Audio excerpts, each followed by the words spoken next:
Hello and welcome to the We Don't Have Time Davos Hub.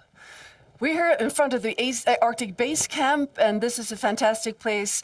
We're surrounded by the Alps here in Davos, and we're located at the Berg Hotel Schatzalm here in Davos during the World Economic Forum. And we're here to talk about something very serious, but to do this, we have a wonderful panel with distinguished guests, and wonderful to see all of you here. I'll be introducing you shortly. We start this broadcast, it's hosted by We Don't Have Time in collaboration with Hitachi Energy. And we're going to talk about the 1.5 degree. Is it a broken promise, or does it call for a renewed call for action? So this is the topic of this panel. The Paris Agreement commits us to stay well below 2 degrees compared to the pre-industrial levels. And the agreement also sets a preferred limit of 1.5, and we all know this, of course. And we also know that even if it's been 10 years since the Paris Agreement, not enough has happened. And during 2024, we actually went past the 1.5 degree target. So, is this a broken promise for climate ambition? And how should leaders think across measures for sustainability to handle this topic? Well, it's time to talk about this. And with me, I'm going to start introducing Gail Whiteman. You're founder here of Arctic Basecamp. Terrific to have you. And also next to you, we have Andreas Schierenbeck, CEO of Hitachi Energy. Terrific. And Sandrine Dixson-Declève. You are head of the Club of Rome, and also you are executive chair of Earth for All. Terrific to have you. Next to you is Andreas Prag, CEO and founder, managing director of Women Business Coalition. Terrific to have you with us, Andreas Prag. And next to Andrew, we have Mayumi Sato. You are you're a Gates Cambridge scholar and founder of Sustain Ed. Wonderful to have you join this panel. And next to you is Ingmar Rentzhog, the CEO and founder of We Don't Have Time. So let's start with you, Gail. Please tell us, you're a professor of sustainability. What does the public need to know about the temperature here, the 1.5 question? Well, thanks, Katarina, and it's great to have you here at Arctic Basecamp. Arctic Basecamp is a science communication not-for-profit, and it's our 9th year at Davos. And we come because we try to speak science to power, and Davos, of course, is where the power brokers come every year. So I'm a social scientist, and what my sweet spot is to try to take the natural science data and to make it understandable to people at Davos, to businesses, to the boardroom, and also, of course, to the public. So the first part of the answer to your question is that the plus 1.5C, it's not a promise or a target, it's actually a physical limit. And I think what we're talking about here, it's a physical reality. It is about the way the Earth system works. Science knows, and natural science I'm talking about here, knows that the climate system is complicated, but has a number of really important tipping elements, which particularly in the polar regions will be starting to be triggered from the 1.5 physical limit. Now, just because 1 year we hit at 1.5 does not mean over a 10-year average we will be at 1.5. But what it should be is that this is a physical, real warning cry that we are very close to becoming outside the safe zone for humanity. And I think that's the real thing. That means for people, the way we live our lives, the things we love, and it also means for companies and governments, the global economy, what keeps the world as we know it going in a relatively non-turbulent way. Turbulence exists, but I tell you, we're walking into a very non-safe zone. And we noticed it already in the Alps. We've been seeing it for years. So thank you for doing this fantastic work, Gail. And over now to Andreas Schierenbeck. In terms of, from your perspective here, what is the significance, would you say, of the 1.5 temperature rise? Well, of course, I'm not a scientist. I'm an engineer, and I'm glad to be here. And we all see the impact of, what climate is doing. From my perspective, reaching the limit, what we have said, I think you said it very well. It's one point in time. I think the worst thing would be to give up. As I ran my first marathon, I was training hard. I was setting a goal time, and during the race, I found out I'm never ever reaching it. So what are you doing? You're giving up and stop the race, or you finish the race and then you start with new effort to continue. And actually, that is where we are proud as Hitachi, that we continue with social innovations, delivering more and developing better solutions for sustainability to recover what we can recover, not giving up and making an effort and try again every day harder and harder, because, sorry, this is still reachable. You said very well, you have to manage it over a period of time. Reaching it once should be a warning for us, but it should not be the signal to giving up and say, look, anyway, what we are doing, it doesn't matter anymore, forget about that. No, actually, we should enforcing our efforts and doing more of it. Thank you very much indeed, Andreas Schierenbeck from Hitachi Energy. And Sandrine Dixson-Declève, your perspective, you're president of Club of Rome, very prestigious gathering of leaders, and also executive chair of Earth for All. What are your thoughts on this? You know, the breaching of the 1.5. Is the goal out of reach from your perspective?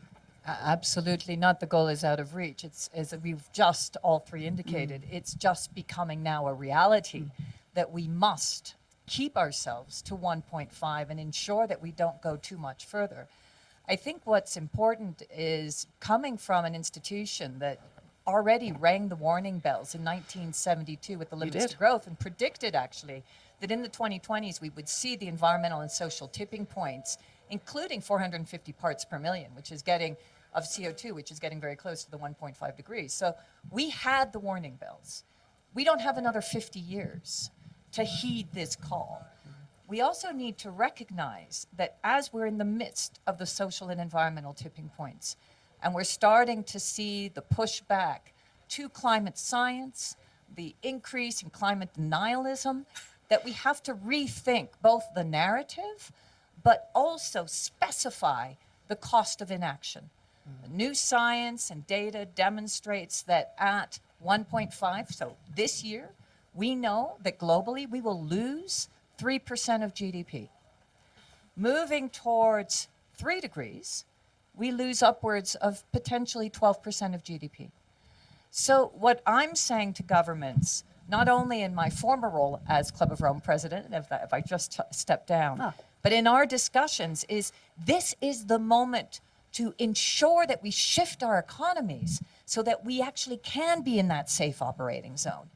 And this opens up all kinds of innovation, Indeed. of wonderful new ways to bring people at the center. Because as Gail so rightly said, this is not some kind of off-the-cuff statement around nature is going to start its demise and overshoot is only about polar bears. This is about human existence and the greatest existential threat to humanity. Thank you very much, Sandrine. Under Prag, as the Managing Director of Policy at the We Mean Business Coalition, what does this mean for businesses stepping into this territory of actually having surpassed the 1.5 last year? Well, thank you, and thank you very much for the invitation.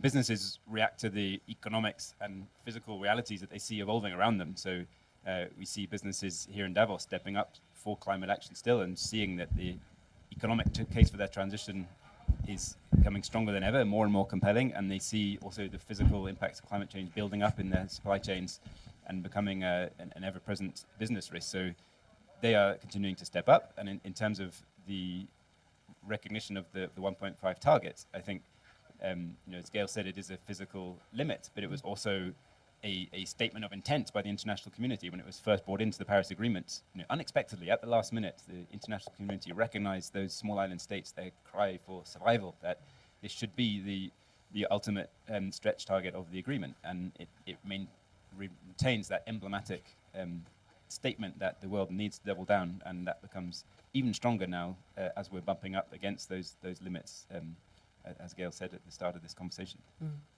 And what does it mean if we acknowledge that it is out of reach? How would that impact the business coalition? I think it's not a question, as others said, of being out of reach yet. It's. But if we would say that, right, it would still be But I would say we're not saying that. So I But know if you're we would, pushing, yeah, yeah. and I like that. But as a scientist, I'm going to come in. It's not out of reach, and I think the whole point is to resist that narrative. terrific. I just needed to push that question a bit because people are saying this. Yes. Yeah. Mm-hmm. Thank you very much, Andrew. So returning now to Mayumi Sato, you're a Gage Cambridge scholar and also founder of Sustain Ed. It's wonderful to have you with us here on this panel. And your work is focused on the intersection of climate and justice. And as a member of your generation, you will be inheriting this warmer world. So what are your thoughts about this issue? Yeah. Thank you so much. I was told yesterday I was speaking too quietly, so I will try to speak a lot louder good. this time. You're good. And I'm not as experienced as everyone, so I have a notebook. Just good. apologies in advance. Yeah, thank you so much for the question.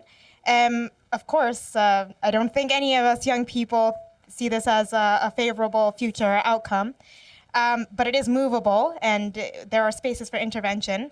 Of course, a warming world isn't just about, increasing droughts or floods, or flooding. It's also, for us young people, it's really about the possibility of losing our own culture and our own knowledge systems, especially indigenous knowledge systems.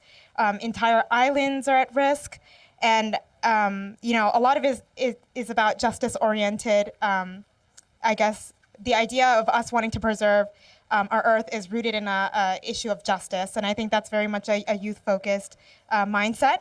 I also want to say that this is profoundly impactful for women in particular. There's a gendered consequence to this. For instance, women are at greater risk during heat waves.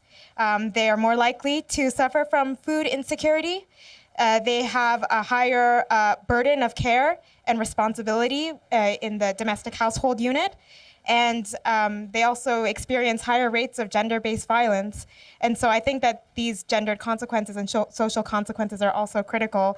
And as a young person, I just want to mention, yes, of course it affects our generation, but me being Japanese and coming from a very aging country, I saw how it affects my grandparents. And I think it's not just about young people. I think as young people, we really want to focus on all marginalized communities, and that's something that I take very personally, and it's necessary to be concerned about that because it affects people other than just youth. Thank you. Thank you very much indeed, Mayumi. Turning now to Ingmar Rentzhog, the founder of We Don't Have Time and also the CEO. What is your take? I mean, you work with communications and we reach millions of people. So what is your take on the number 1.5? I'm glad that the scientists are the optimist ones. Isn't it used wonderful? to be Yeah. the other way around. I will actually, maybe I'm going to be crashing the party a little bit, but just a little bit. I was on a dinner here last night. Sandrine was also part of it in Chatsap. There's a lot of hundreds of CSO, Chief Sustainability Officers.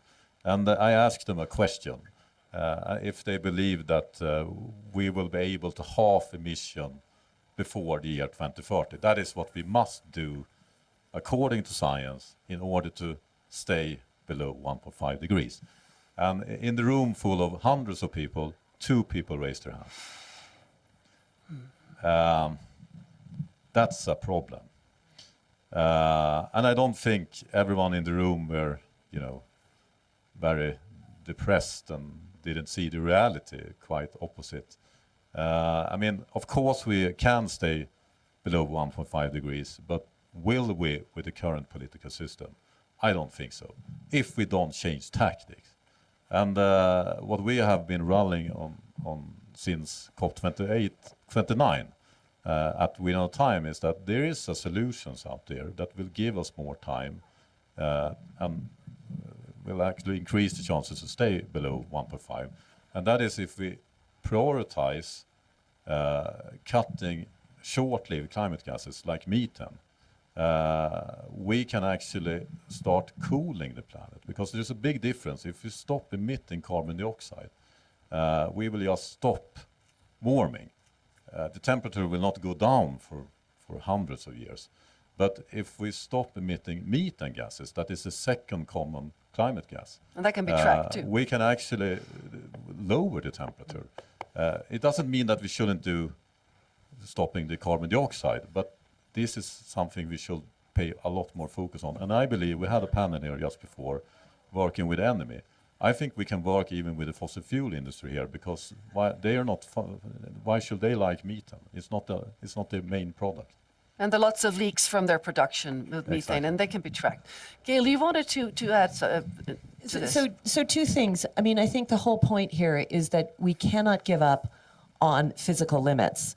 And I think that is not the same as saying, I think the business community is moving in the right direction. I think it's very clear the business community is not, but for a variety of different reasons. And I think given the current political situation, it is definitely easier to pull back or not be as forward externally on climate and renewable energy. Why? Because it fits the existing business models. We know that. So I think the idea that just because a room full of CSOs, Chief Sustainability Officers, don't have courage and don't have faith and don't have commitment does not mean that the rest of us are giving up. I mean, I think that's a really clear message that I want to send out both for the youth in the audience and for civil society and for the scientific community and how we're representing, I think, the fate of humanity by saying we have to keep doing this. But just because 1 year it's at plus 1.5 does not mean, all right, well then it's all okay, we'll go for 2.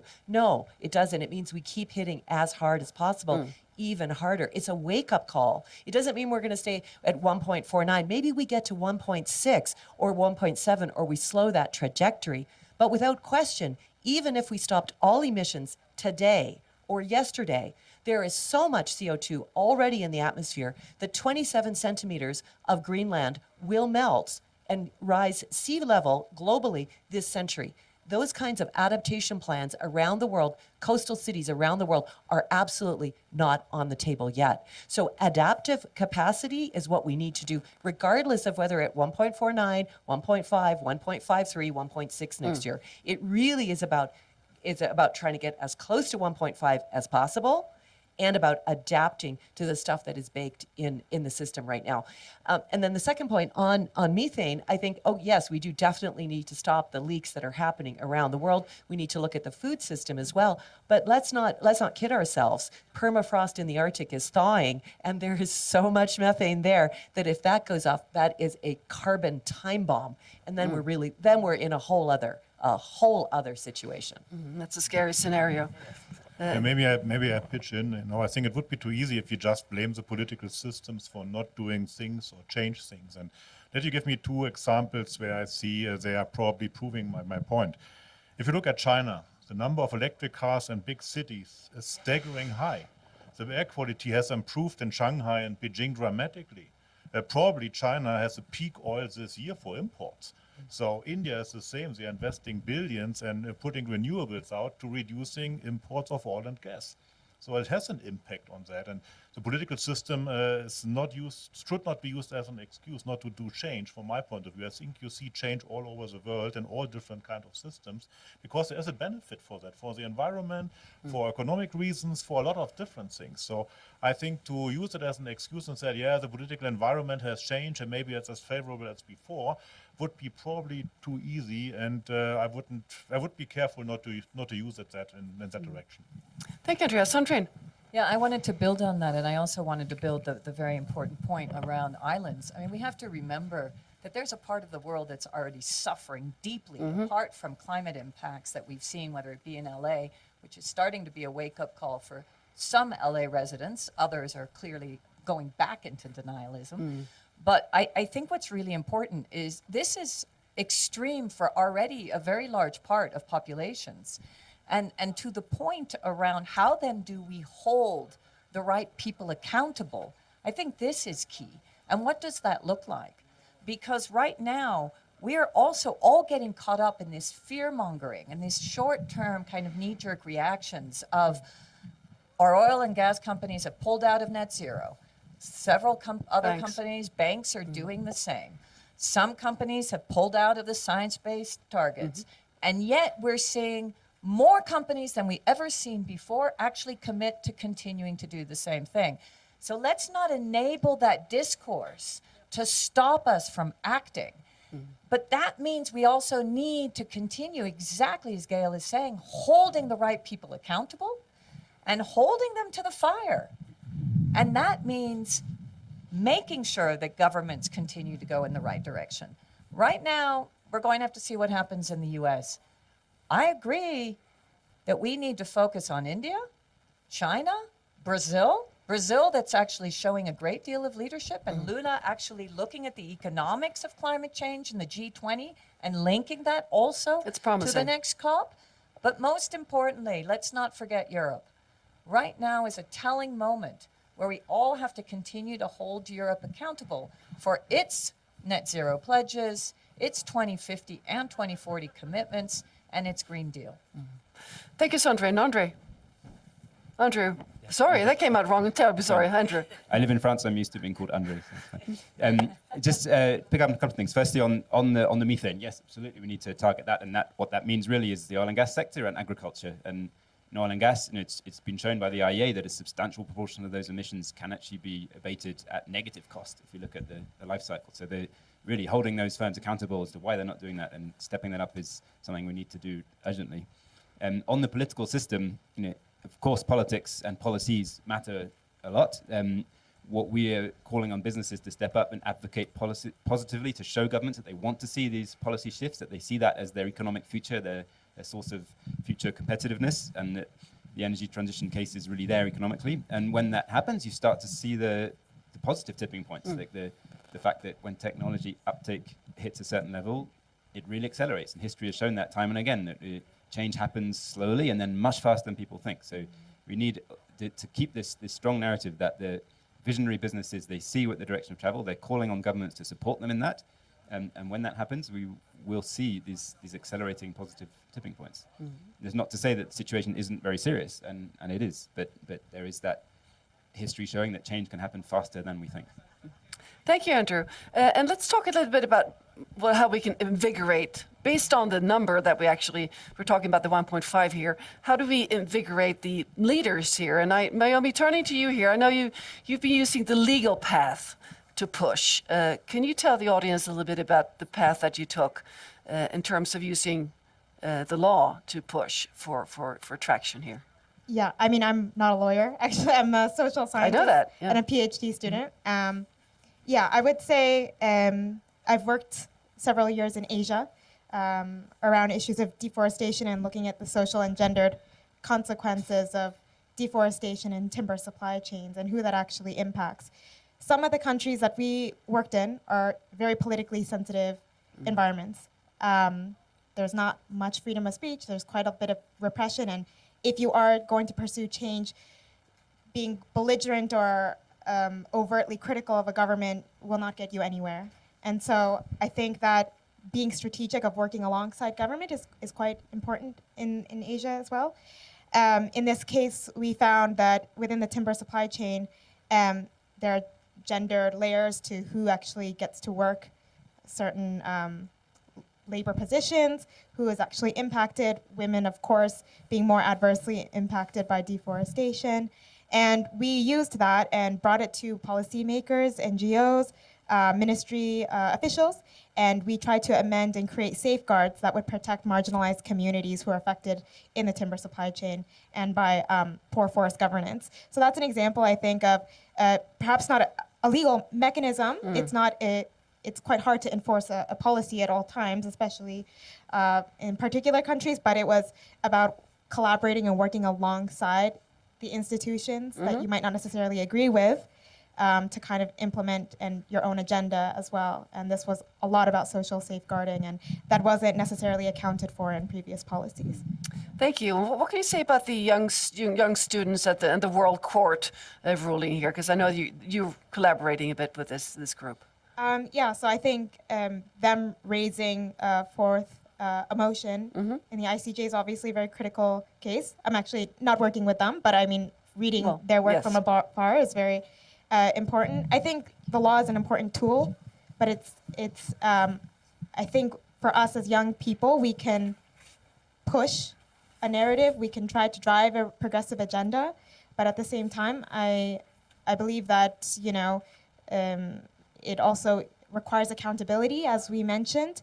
I think as young people, we're trying to kind of move the needle forward and like inspiring court cases, but at the same time, I think we are powerful in that, but ultimately that lies in an ultimate higher body, and maybe it's quite difficult for us to fully, ensure it takes place unless others are willing to cooperate with us. Well, thank you very much for your input and for your work in this field, Mayumi. Sandrine. Yeah, I just wanted to add to that I think the importance of linking legislation and legal accountability to the climate movement is so fundamental, and also in terms of biodiversity loss. And I'm an ambassador for the ecocide law, and I fundamentally believe that the way in which we are now really discussing ecocide within the context of human rights is fundamental. I gave a testimony at the court in The Hague on the fundamental links between human rights and ecocide. This must continue, and it's not just the youth that are pushing this forward. Here in Switzerland, we've had this incredible group Klimatseniorinnen. of the elderly women, Fantastic. these women, the grandmothers that went forward and also accused the government of not actually keeping its climate target. So I think it's incredibly important that we use this as a continuous lever. Unfortunately, we don't win all the cases, but it doesn't matter. That doesn't mean we should stop. It means that we're creating the noise that's necessary and the accountability mechanisms and messages that are fundamental. Thank you very much indeed. So Andreas, turning to you, in terms of this crossing of for the 1.5 and promise of, or the possibility of invigorating business leaders, what do you pick up as the CEO, and what do you see? What can you say about this? Injecting some more rocket fuel into the process of business here. Well, it's a complex situation. We are breaching the promise and the goals. On the other hand, it's not the right time to give up. Actually, we just should speed up our process. We are at Hitachi developing new solutions, and we have to deploy them.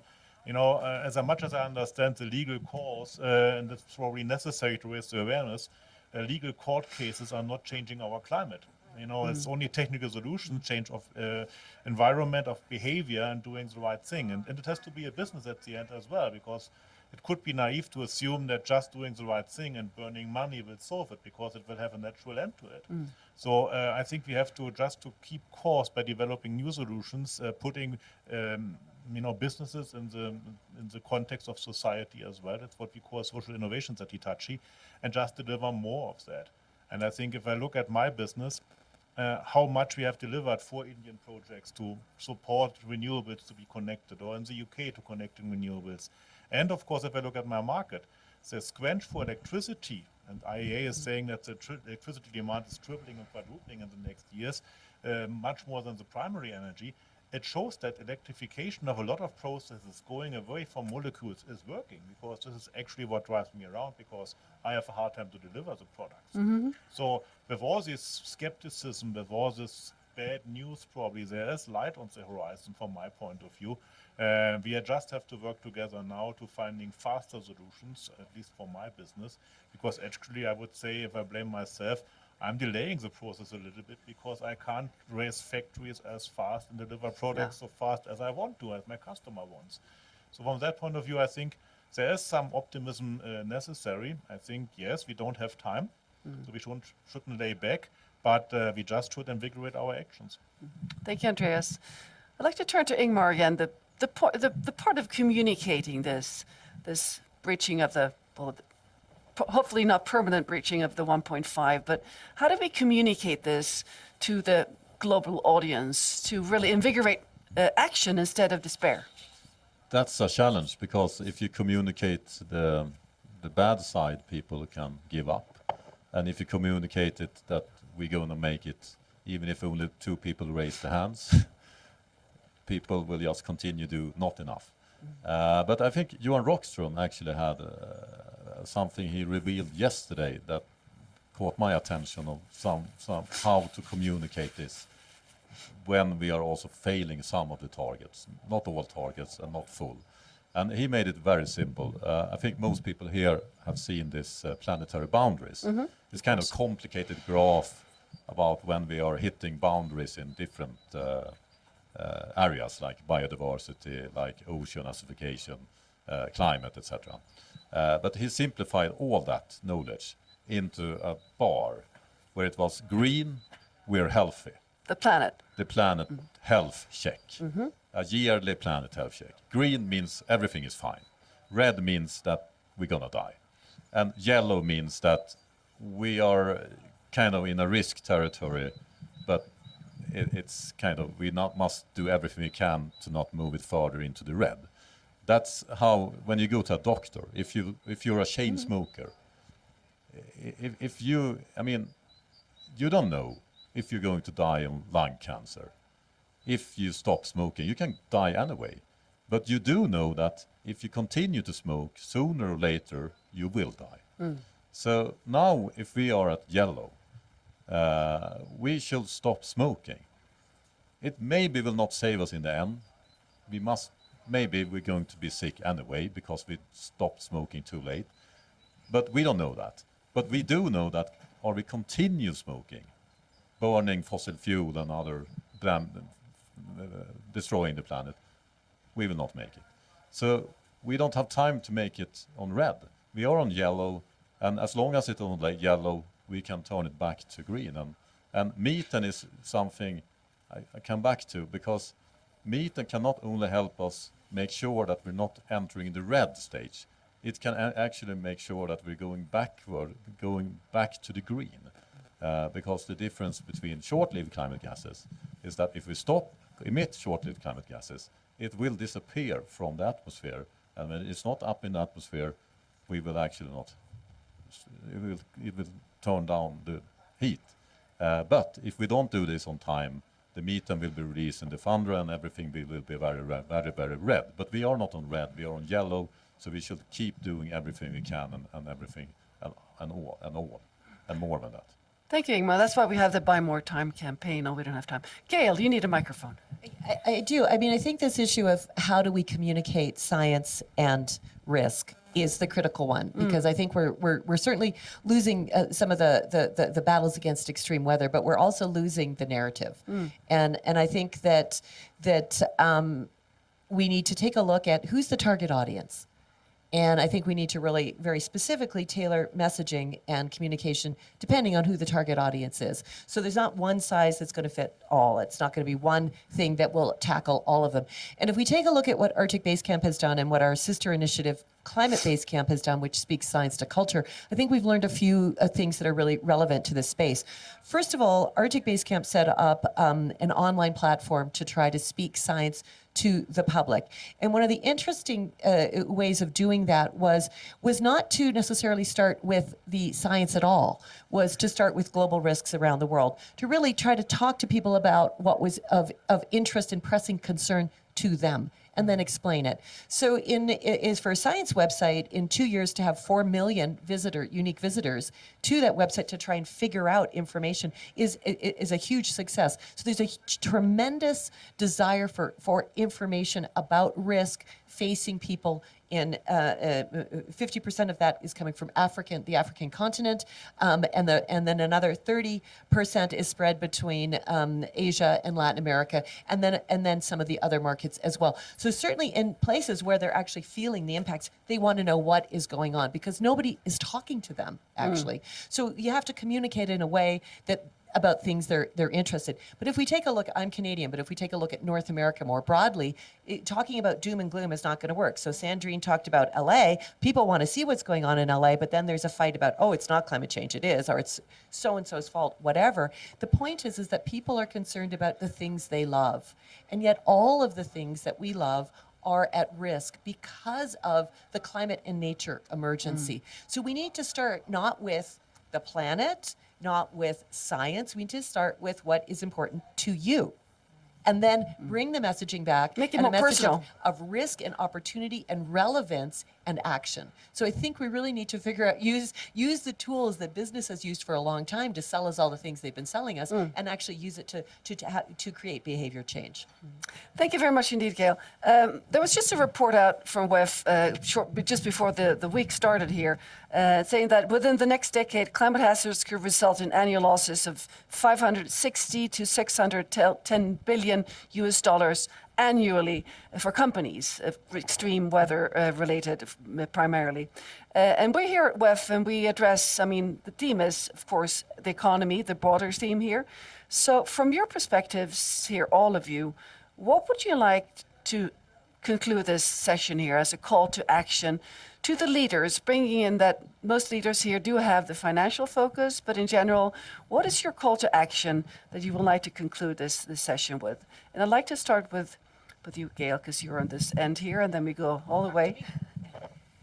I think the call to action is very simple. If we're going to deal with global risks to the economy, we have to tackle the climate and nature emergency, and we have to tackle it now, regardless of the administration that comes in wherever else it does in the world. So it is not the time to just focus on traditional business. It's act now.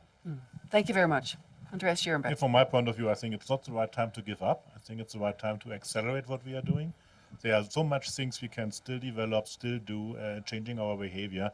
To finding the right middle ground between giving up and saying there is no problem, I think that's what is our responsibility, to walk in that small path. Thank you very much. You're very short to the point here. It's wonderful. We'll have there's more time if you want to do it a little bit lengthy. Thank you. You're doing it after that. We are done. We are at the we Saying don't that, I have can share the time microphone panel. back to you again. Well, I'm just looking at the clock here. Sandrine. I think building on that, it's not only that it's not the time to give up, but we have no choice to give up. And that means, what is then the choice? How do we create those alternative futures?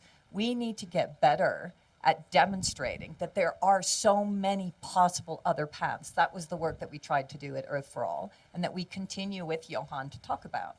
The reality check is here. This year we did surpass 1.5. That doesn't mean we will again if we get our act together. We don't have another 50 years. We have very clear pathways.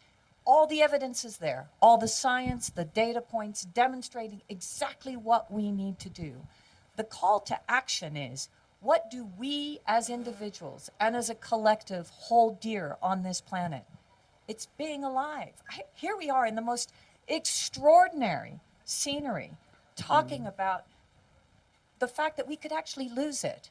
How do we translate that into the emotion that's necessary so that every single individual understands that they're actually a champion for change? That they're not part necessarily of the problem, even though we're all part of the problem, but they're also really a part of the solution. Thank you, Sandrine. Andrew. Thank you. So from my side, my one message would be that business is still in, right? We can't ignore the political shifts that are happening. Of course, the changes in the US will have an effect, but politics is temporary, and what we're seeing in Davos is businesses continuing to step up and show that they see the economic case and the physical impact on their businesses, on their supply chain. So that's a very important message. That said, of course, the tragedies we're seeing in the increasing impacts from climate change around the world, which affect people, affect communities, but also affect businesses, is helping that kind of wake-up call among businesses, even as they may see difficult politics in some countries, which is temporary. Those impacts are growing, and that's now become a business risk. So we see companies now saying, looking at it from a hard-nosed business perspective, well, climate risk is now business risk, so to take the most responsible step forward for my company is to act on this. And that then compounds this increasingly strong business case we were talking about earlier. So there is that's a positive take on the business case is here and acting. But we have to be aware of the fact that we can lose this narrative if we're not careful, and that businesses have to step up and speak to the policymakers and show that they want it. And with that, we can start to see these accelerating changes that we all want to see, despite the seriousness that the science is showing. Thank you very much indeed. Mayumi. Yeah, thanks so much. I think, so this is our second day here, full day here, and this question has been asked 3 times already to myself. So, and I think that's precisely the issue, actually. Because we need action, right? We need action. Are you Yes, we answering do. the same, We need or action. are you coming up with different answers? Well, I think that the point that I was trying to make is that, sometimes when you go to events year in, year out, and you're still asking the same question, it makes us quite disenchanted sometimes as young people because we don't see progress.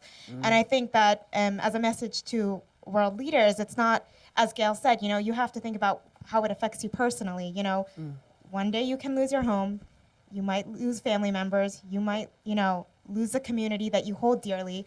And I think we have to make it personal and really understand what that means for us, even if it's not now, what it might look like in the future.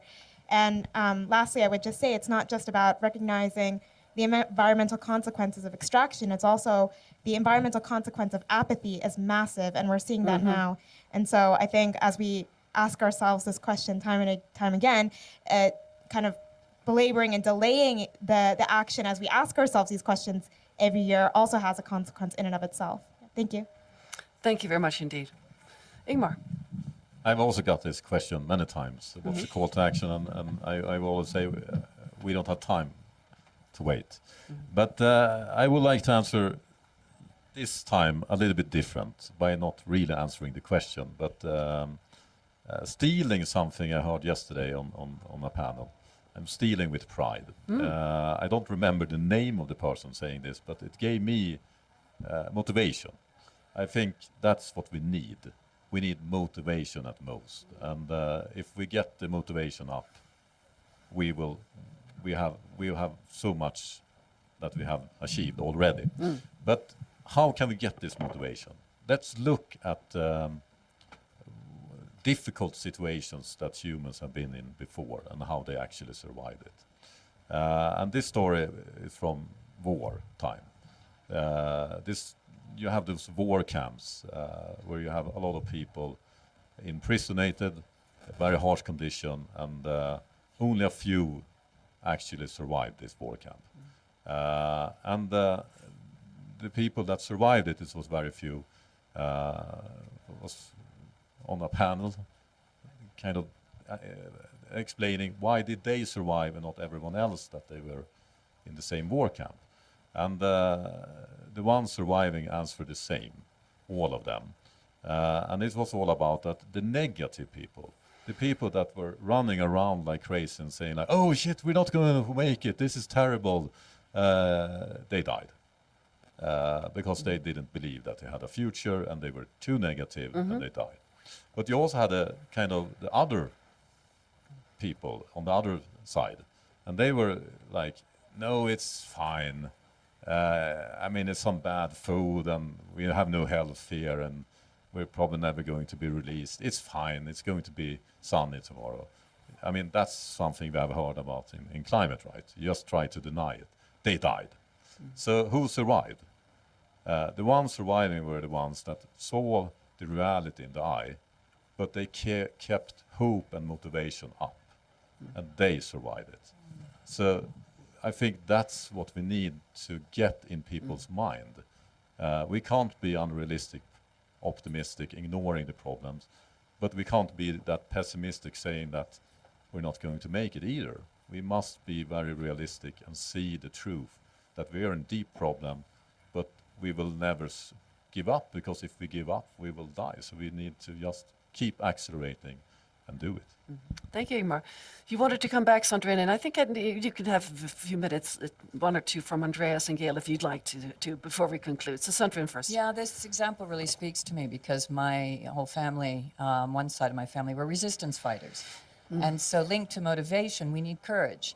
And when I look at the fact that my grandfather, who's one of the ones who survived because he constantly believed in a better world and that we could survive, but also my grandmother who stayed back and with all of her cousins would actually ask the Nazis to help them cross the road while they had bombs underneath their prams.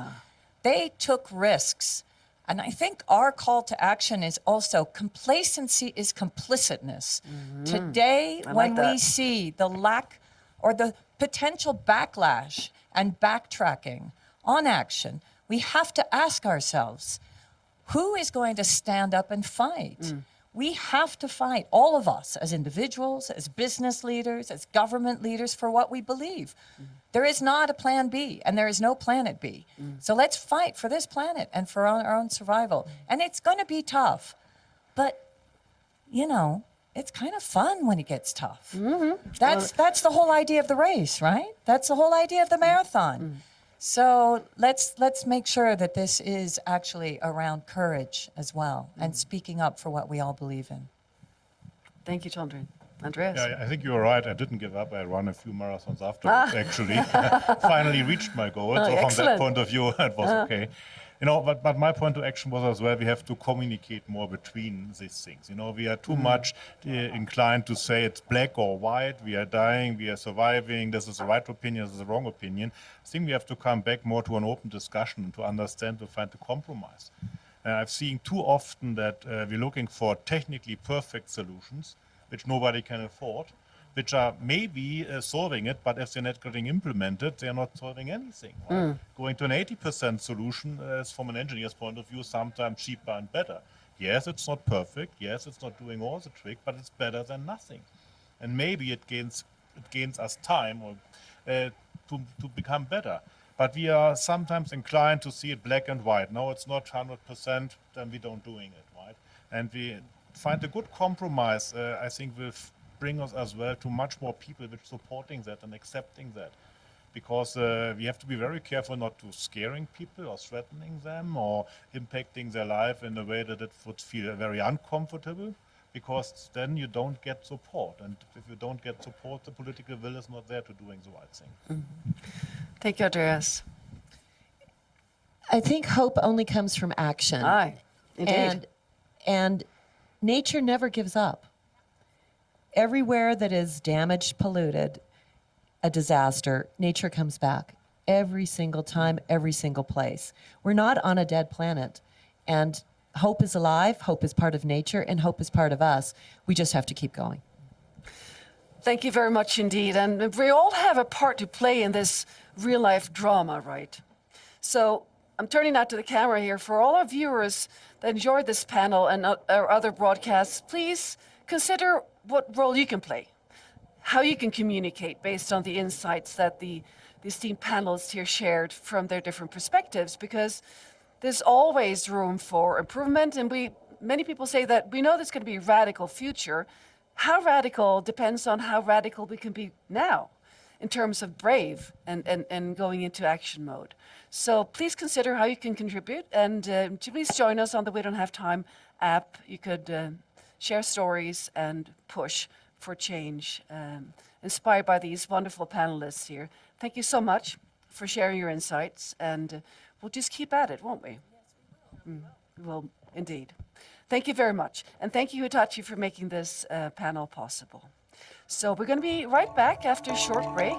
Please stay with us. And thanks again.